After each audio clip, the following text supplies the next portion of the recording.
So, simple harmonic motion. What is the simplest, shortest definition we can think of for that? So, spirally motion of the body. Yeah, go ahead, Daniel.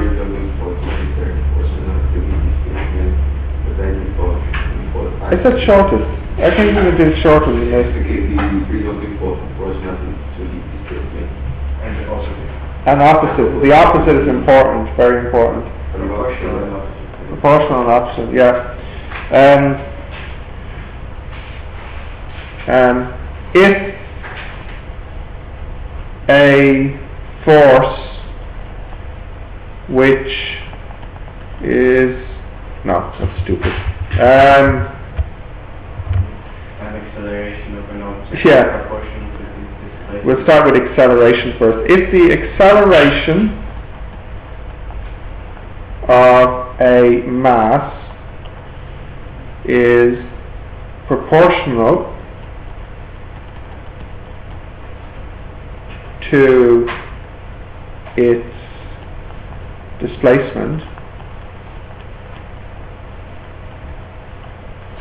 and acting towards a fixed point. Well, it's equivalently if it's acting, like for example, if here... Yeah, okay. I'm asking, can they? Yes, no, I think that's better. It's proportional to its displacement and opposite to what though? I have displacement. That's what I asked. Displacement, position. No, forget about that. You didn't see that. Opposite to its position. Or maybe we can do a better English word here. Counter to its position? No, we'll stick with opposite. Opposite centre, I don't even know what that is. The acceleration of a mass is proportional to its displacement and acts, I should have a verb in here, and acts opposite to its position. Fine, displacement. I like the word position more than I like the word displacement. There, displacement. What? What? No, really, what? No, but you said the displacement was wrong. And now you're saying that... I said it was wrong. Yeah, you said it's not quite... It's not, but I wanted to know a position, but Daniel wouldn't let me. If you give me displacement or position, I'll give you the full marks in the exam. And if I told you otherwise before, I was just trying to scare you into doing something. I can't remember what though.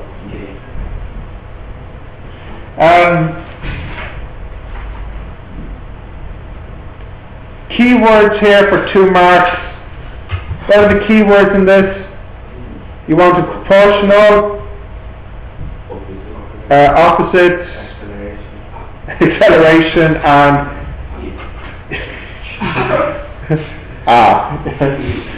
Alright. Let's look at B part now. So B part's just a pendulum. What would happen to the time if the pendulum was replaced by one of the same shape and size but twice the density, twice the mass? Nothing. Absolutely nothing. Why? Well, because the formula for T does not care about the mass. So nothing will change. No. Yes. Well, it was only 1 mark, so it's just say the answer. No. Right. What would happen to the time period of the pendulum if the amplitude of vibration was halved? Nothing. We know it's a pattern here. Nothing. Because again, T equals 2 pi root L over G. There's no A here. And likewise, there's no density or mass here. That was really short. So try C now for me. The pendulum has a length of 0.82 meters and an amplitude of 35 times 10 to the minus 3 meters. What's the time? So you get 2 marks for not being stupid and putting the numbers in this formula. 0.12. I'll check it. So what did you get?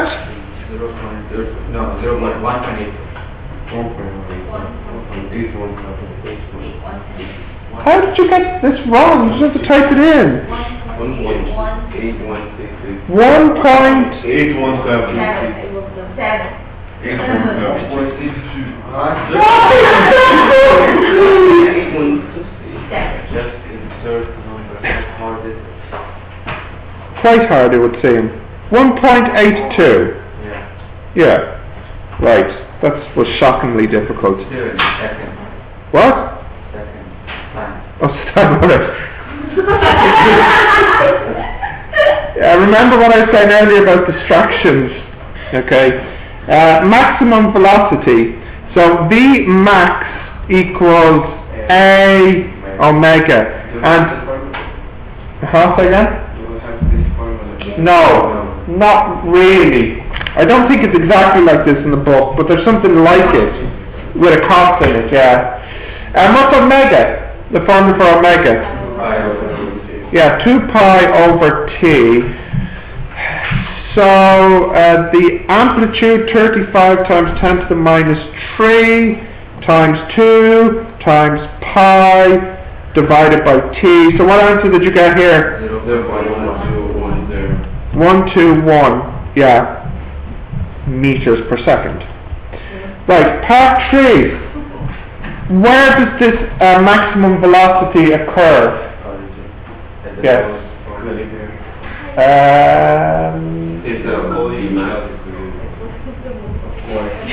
Equilibrium's okay. No, center of mass. Center of gravity, no. At the lowest point. Yes, I'm sure. At the lowest point, which is the equilibrium position. Can I say origin? No. It's not entirely clear if you said origin. Okay, 4.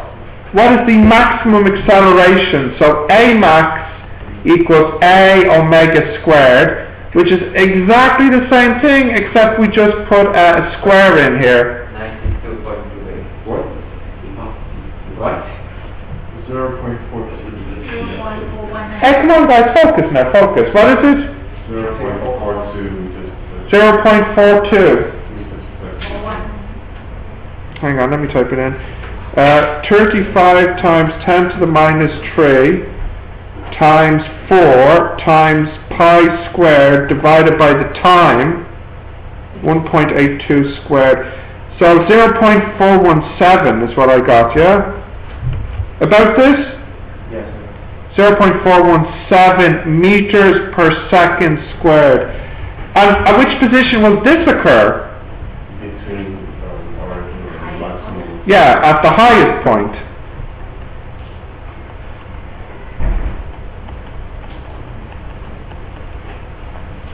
Alright. Sketch the graph of energy against displacement. You will like to sketch 3 different lines for Yeah, 3 lines would be nice and clear. 3. So here we have A minus A, and this axis is displacement in meters, and this axis here is energy in joules. So in red, that's kinetic energy. So at the maximum amplitude there is no kinetic energy because it's at rest, and as it heads to the center it increases, and then when it passes the center it decreases. So the kinetic energy would look something like this. And then the potential energy is exactly the opposite. So at the maximum amplitude it has all its potential energy, and then it loses it as it falls to get it again later as it rises. So potential energy graph would look like this. And then total energy is the energy of the two added together.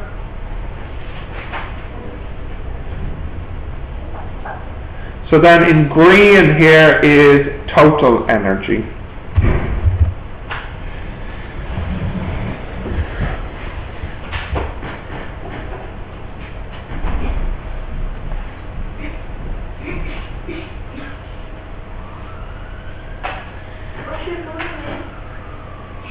She's bullying you.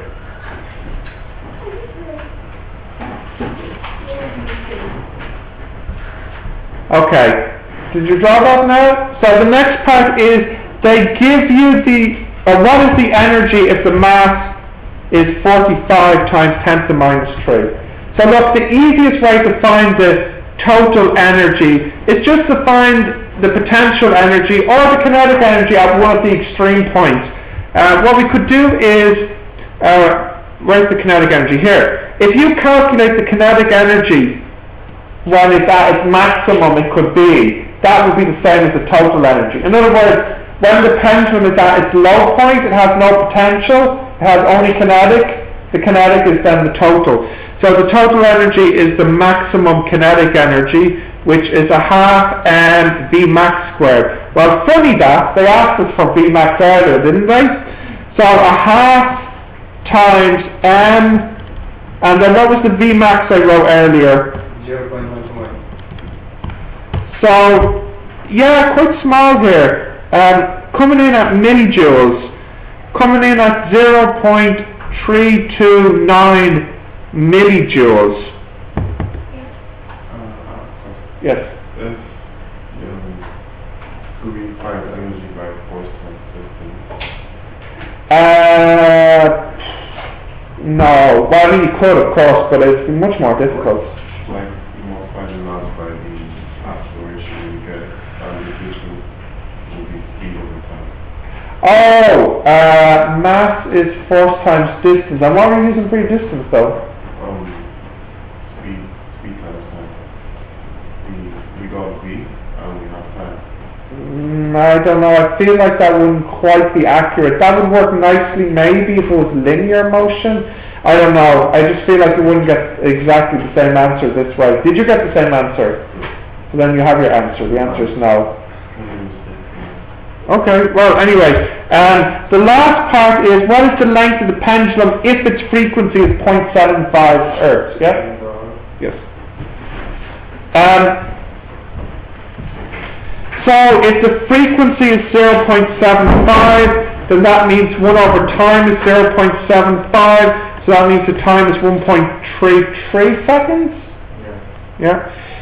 So the formula for time equals 2 pi root L over G. They want the L. So you have T squared over 4 pi squared times G. That's equal to the L. Right, so let me, hang on, sorry. 4 over 3 squared times 9.81. What did you get there? 0.442. Yeah, 442 meters. So the entire question is 20 marks. That's 20% of the exam, and really, you should be fairly happy if you've got a question like this in the exam, because you should be getting 20 out of 20 with this one. Okay, I don't want you to do 2 next. Instead, what I'd like you to do, because it's been a while, is I'd like you to do the capacitor question on page 24. So do B6 on page 24.